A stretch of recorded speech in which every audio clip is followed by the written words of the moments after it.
Good morning. Barry Bryson here. Thank you for joining me for another 5 good minutes with the Word. We're going to be in 1 Peter chapter 3. We're going to read verses 8 through 12. And these verses bring to an end the section that we've been in since chapter 2, verse 11, which talks about our relationships, our civic relationships and our personal relationships, our home relationships. And let's not forget, he's writing to a people who are about to experience intense persecution from the empire, and he himself has experienced that persecution as he writes these words. To sum up, let all be harmonious, sympathetic, brotherly, kind-hearted, humble in spirit, not returning evil for evil or insult for insult, but giving a blessing instead. For you were called for the very purpose that you might inherit a blessing. And then he's got this long quote from Psalm 34. Let him who means to love life and see good days refrain his tongue from evil and his lips from speaking guile. And let him turn away from evil and do good. Let him seek peace and pursue it. For the eyes of the Lord are upon the righteous, and his ears attend to their prayer. But the face of the Lord is against those who do evil. Okay, we're going to stop right there. He's summing up this whole section, and every word is important. Harmonious. We know what that word means. It means we are in lockstep, in concert. We feel the same way about each other, and we're pursuing the same goals. Let all be harmonious. Sympathetic. The word is the word. Sympatheo is the Greek word. It means to suffer with. And it's such a loaded word inside the context. You know, we're going to suffer with each other. If one of us hurts, we're all going to hurt. In fact, when he talks about hospitable and hospitality in just a minute, sympathetic, brotherly, kind-hearted, humble in spirit, and then he's going to talk about hospitality later on. When he talks about being hospitable with each other, that was putting your life at risk. Sympatheo, sympathy, suffer with each other. Brotherly, that's the word philia.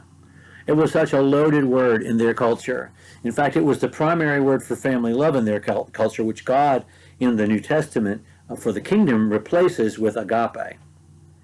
But philia is commanded of us as well. Philia is the covenant loyalty you have to your family.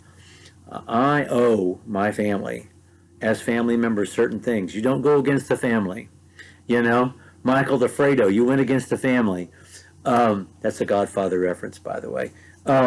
It's exactly that. It's exactly that. And we are family together.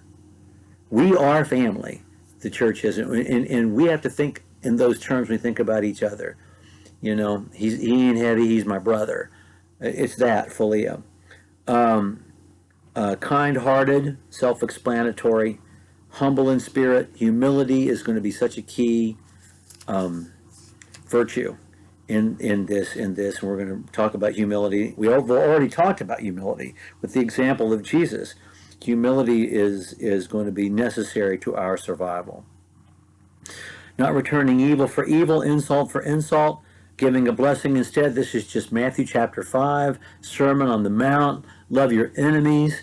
Do not turn the other cheek. He's just repeating what Jesus taught him to begin with. And then he's got this quote from Psalm 34. Psalm 34 is such an amazing psalm. It's a historical psalm. And it's the psalm that David wrote when he escaped King Abimelech by pretending to be insane, by letting his drool droop down on his beard. It's such a funny event. It's a scary event because David finds himself really with a man who ought to kill him and knows he ought to kill him. So he pretends, thinking quickly, he pretends to be insane, and he scratches on the wall, lets his drool drip on his beard, and to which the king replies, "Do we not have enough insane people in this town that you don't let this guy in here? Put him out." And they do, and David escapes. And then he writes Psalm 34, and he's a young man writing a song, and he says, "Hey, let me instruct you, children, how you should be." In this song, which I find kind of cute.